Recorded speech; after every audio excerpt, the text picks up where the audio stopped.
Assalamu alaikum, I'm Aisha and you're watching Samaa News. Here are today's headlines.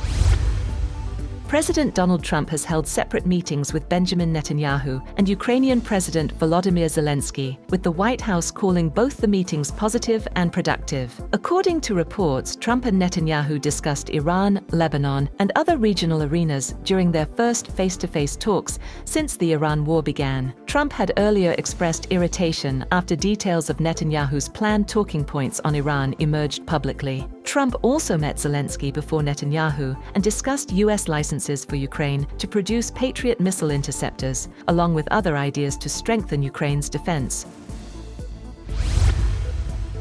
President Donald Trump has said that Washington is in a very strong position on Iran, warning that he could destroy the country's bridges, power plants, as well as the Pickaxe Mountain facility if Tehran refuses a deal. In an interview, Trump, however, said he wanted to avoid such actions. He also said that the US has held very good talks with Iran, but insisted that Washington could not have them break deals anymore.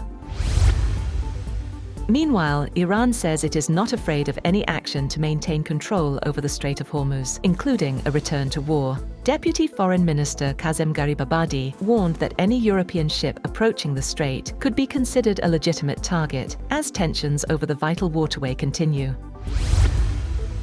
Iran has warned that any country or company receiving Iranian frozen assets as compensation for damaged ships will not be allowed to transit the Strait of Hormuz. The warning by Iran's military command spokesperson Ibrahim Zulfikari came after President Donald Trump proposed using Iranian frozen funds to compensate affected vessels.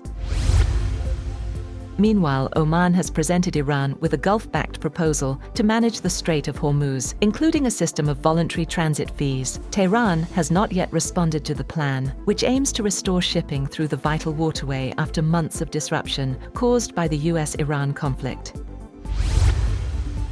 A powerful 7.1 magnitude earthquake has struck Japan's Kumamoto prefecture, injuring at least 50 people and causing widespread damage. The quake also knocked out power to thousands of homes, stopped rail services, and damaged bridges and shrines. The government has issued emergency earthquake warnings for Kumamoto, Nagasaki, Kagoshima, Fukuoka, Saga, Oita, and Miyazaki prefectures, all on Japan's southern Kyushu island. Moreover, around 300,000 residents have been told to evacuate, while authorities warn of strong aftershocks and possible landslides over the coming week.